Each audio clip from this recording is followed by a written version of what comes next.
ओम शांति। आज 30 मार्च 2025 के महावाक्यों के मनन चिंतन में अव्यक्त बाप दादा द्वारा मधुबन से ये रिवाइज हैं 30 नवंबर 2004 मधुबन से। सबसे पहले तो आज बाप दादा ने हम बच्चों को, भाग्यवान आत्मा बच्चों को, भाग्य की महिमा की हमारे, क्योंकि जो भाग्य विधाता स्वयं परमात्मा है, उन्होंने हमें चुना। जब रचनाकार, रचयिता ही हमारा हो गया, जो भाग्य रचता है पूरे संसार का, तो फिर हमारा भाग्य कैसा रचा जाएगा। तो इसकी स्मृति में रहना है, याद में रहना है कि वह मैं श्रेष्ठ भाग्यवान आत्मा वाह, और वह मेरे भाग्य वाह, मेरे भाग्य रचने वाले जो परमात्मा मेरे बाबा बन गए हैं। तो मुझ को क्या क्या प्राप्तियां हुई हैं, बाबा ने कहा आज मुझे कि अपनी प्राप्तियों को आगे लाना है। तो अनंत प्राप्तियां हैं हमारी, पूरा कल्प ही उनकी रचना के आधार पर हम सबसे अधिक सुख, और जो क्वालिटी जिसे कहते हैं ना, एक एक तो होती है क्वांटिटी और एक होती है क्वालिटी, तो दोनों में ही हम सर्वोच्च हैं। बाबा के बच्चे, ब्राह्मण आत्मा बच्चे। संसार के रीति सभी साधारण है, सभी जानते हैं, पर बाबा ने हमें चुनकर हीरा बना दिया। जैसे होता है ना, रोड पर पत्थर बहुत सारे पड़े हैं, पर हीरे की परख जोहरी को होती है। तो वो जोहरी, वो संसार के रचयिता मालिक जब हमारा हो गया, तो हम कौड़ी से हीरा बन गए। तो जितनी अपने भाग्य की हम महिमा कर सकते हैं, उतनी कम है। बाबा ने कहा, अप्राप्त नहीं कोई वस्तु ब्राह्मणों के खजाने में। तो हो भी क्यों ना, क्योंकि बाबा ही हमारा हो गया, इसके बाद तो स्थूल है सब कुछ।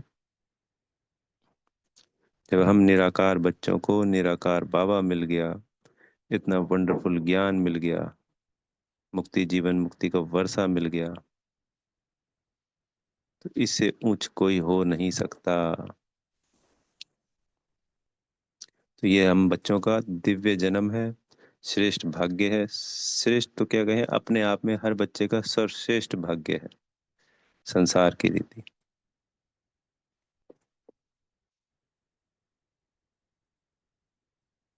बाबा ने हमें चुना, हमें रास्ता बताया।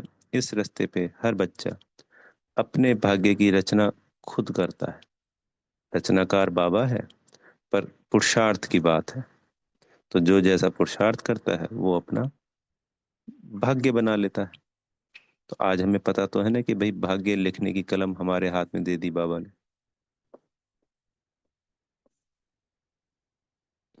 तो जितना सर्वश्रेष्ठ भाग्य हम अपना लिख सकते हैं, हम बच्चों को उस परमपिता परमात्मा, हमारे प्यारे बाबा, प्यारे टीचर, प्यारे सदगुरु की श्रीमत के आधार पर श्रेष्ठ से श्रेष्ठ भाग्य रचना है। बाबा ने कहा कि हमारे सभी के जीवन में तीन संबंध विशेष गाए हुए होते हैं, पिता, टीचर, सदगुरु। तो उस परम पिता परमात्मा, प्यारे मीठे बाबा के बच्चे संतान होने के नाते बालक सो मालिक है। तो सर्वगुणों के, सर्वशक्तियों के, इन तीनों लोगों के हम मालिक हो गए। फिर टीचर के द्वारा जो इस पढ़ाई से हमें प्राप्तियां होनी है, 21 जन्मों का निर्विघ्न, अटल, अखंड ऐसा राज्य प्राप्त हो, जिसको में कोई दूसरी आत्माएं प्रवेश कर ही नहीं सकती, कोई हिला ही नहीं सकता। इस पूरे कल्प में वो सर्वोच्च, सर्वश्रेष्ठ राज्य पद है, क्योंकि संसार में राज्य पद ही सबसे ऊंचा गाया जाता है। इसमें बाबा ने कहा कि इस पुरुषोत्तम संगम युग पे हम स्वराज्य अधिकारी हैं, डबल राज्य बच्चे हो गए। यहाँ पे स्वराज्य अधिकारी और वहां पे राज्य पद अधिकारी। तो बाबा ने बच्चे से पूछा कि अपनी चेकिंग करनी है कि हम कितना स्वराज्य अधिकारी बन गए हैं। तो हम सबको इसमें चेकिंग करनी है, और कितना हम सभी परिस्थितियों में हमेशा खुश रहते हैं, अचल अटल अडोल रहते हैं। ये छोटा सा जीवन जो पुरुषोत्तम संगम युग का है, बाबा ने कहा, क्या यहाँ पे हम बेफिक्र बादशाह रहते हैं? जो माया पपेट शो के रूप में आती है या कागज के शेर के रूप में आती है, तो वहां पे हमारी कैसी परिस्थिति रहती है, क्या स्थिति रहती है? तो बाबा ने कहा कि माया का पपेट शो सामने आता है। जब अगर कुछ भी परिस्थिति आती है, हम उसमें न्यूट्रल रहते हैं, साक्षी दृष्टा रहते हैं, तो इस सफलता के बाद जब वो गुजर जाता है, तब हम उसको जब विजुलाइज करेंगे, तब समझ में आएगा कि हाँ, ये तो वाकई में कागज का ही शेर है, और ये पपेट शो ही है, ये माया का खेल, और कुछ नहीं है। जब जब सफल होए, हमेशा सफल होए, ऐसी शुभकामनाएं हर बच्चा हम बाबा के। पर उसके बाद जब उसको विजुलाइज कीजिए, तब अनुभव होगा कि ये पपेट शो के अलावा कुछ भी नहीं है, ये खेल पाल है और कुछ भी नहीं है। ऐसे निकल जाता है जैसे कुछ हुआ ही नहीं है, अगर हमने उसमें संपूर्ण विजय प्राप्त कर ली है। बाबा ने कहा कि ये सिर्फ हमें अनुभवी और परिपक्व बनाने के लिए आता है।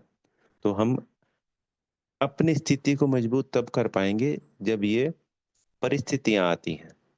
तो स्थिति परिस्थिति से मजबूत बनती है, इसलिए ये आती है। वरना तो जैसे चल रहे हैं, पूरा संगम युग ऐसे ही चलते जाएंगे। कैसे पता चलेगा कौन 8 है, कौन 108 है, और कौन 16,000 है? तो बाबा ने कहा कि दोनों ग्रुप तैयार हैं। कौन से ग्रुप? एक तो समय, प्रकृति और माया, कि भाई अब हम संपूर्णता, मेरे ले- बाबा कहते हैं ना, डेट पूछ रहे हैं वो। दूसरा, एडवांस पार्टी डेट पूछ रही है, क्योंकि वो तो तैयार है। तो बाबा ने कहा कि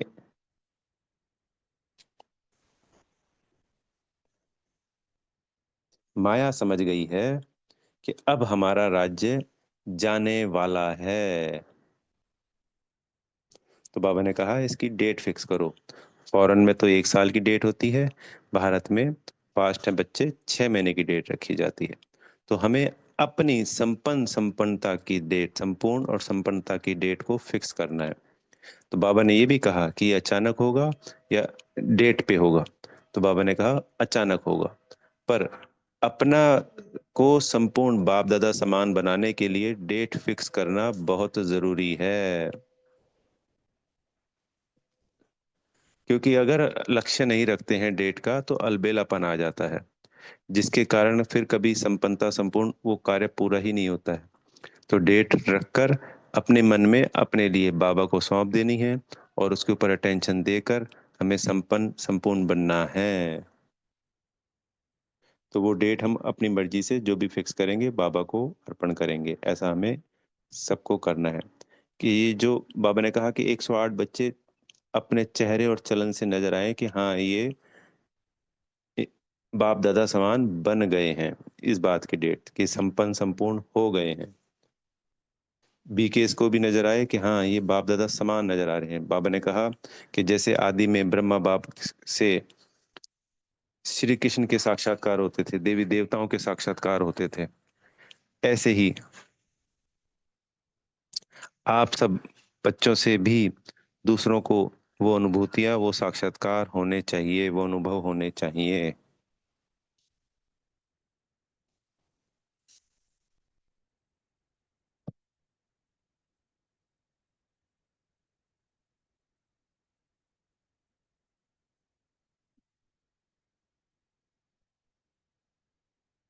तो आज की मुरली का पूरा मुख्य जो सार है। फिर बाबा ने कहा कि जैसे आज पंजाब का टर्न था, तो जो सेवा है, तो सेवा से ये जो चांस होता है, ये हम सबको जब जब हमारे जोन का टर्न आए, तो हमें उस सेवा में जरूर जाना चाहिए। इस सेवा से अनंत प्राप्तियां हैं। अनंत प्राप्तियां इसलिए हैं क्योंकि एक तो स्थूल सेवा होती है, और दूसरा बाबा की याद, क्योंकि मधुबन का माहौल होता है तो याद सहज हो पाती है। महारथियों का साथ होता है, तपस्वी भूमि है वो। तो उस तपस्वी भूमि पे हमें प्राप्तियां भी अनंत होती हैं। तो जो उस वक्त अपनी स्थिति को और मजबूत बनाता है, क्योंकि जब संगठन में सेवाएं की जाती हैं तब हमें छोटे छोटे मजेदार से पेपर भी आई जाते हैं।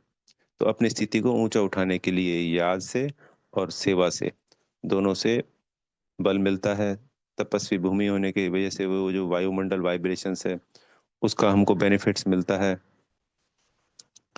और स्थिति को ऊंचा उठाने में मदद मिलती है। और पुण्य का खाता कई गुना हम एक साथ उन 8-10 दिनों में या 15 दिनों में बढ़ा सकते हैं। फिर विंग की सेवाएं थी, तो विंग की सेवा के लिए बाबा ने उनको समझानी दी। फिर आज सतगुरु जी ने हमें वरदान दिया,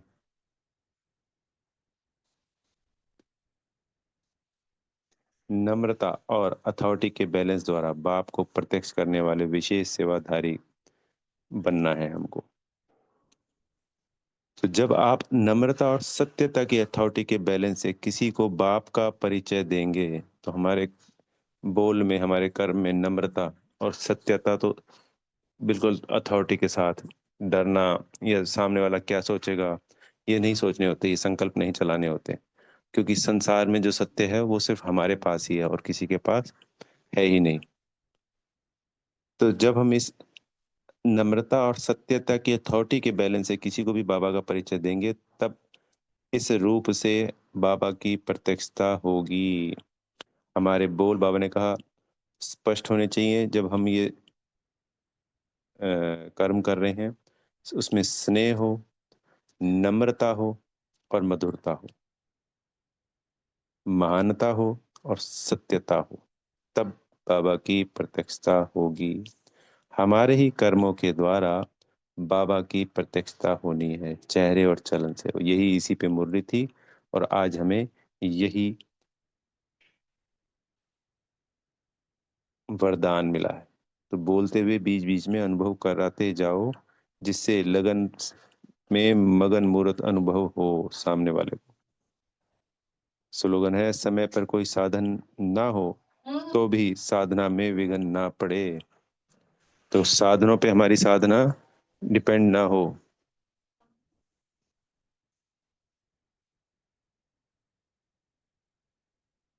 स- साधन है या नहीं है, हमारी साधना कभी भी टूटनी नहीं चाहिए।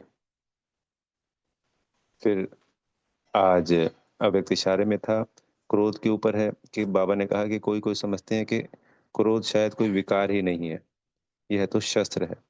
पर इसका सबसे मुख्य, जो जितने भी विकार हैं उनमें बाबा ने कहा क्रोध ही ऐसा है जो सबके सामने प्रत्यक्ष होता है। अगर हमने संगठन में क्रोध किया तो उस संगठन में उस वक्त जितनी भी आत्माएं हैं, तो वो विकार सबके सामने पहुंच गया कि हाँ ये आत्मा में ये विकार है। तो फिर बाबा ने कहा कि ये ज्ञानी तू आत्मा के लिए तो शत्रु है, क्योंकि दूसरे क्या कहेंगे, हमने देखा है इन ज्ञानी तू आत्माओं को, कैसा इनका बोलचाल है, कैसा इनका कर्म है।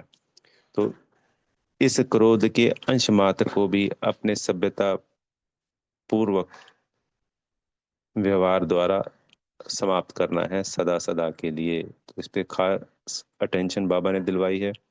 तो क्रोध का अंश वंश भी ना हो। अच्छा, ओम शांति।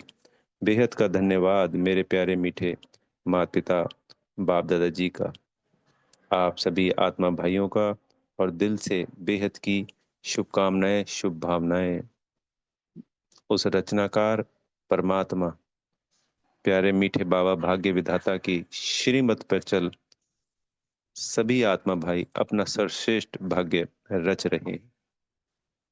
रचने वाला बाबा है, पर पुरुषार्थ तो सभी हमको करना है। तो सर्वश्रेष्ठ पुरुषार्थ कर रहे हैं, सदा उड़ती कला में है। अच्छा, ओम शांति। बेहद का धन्यवाद, बेहद का धन्यवाद।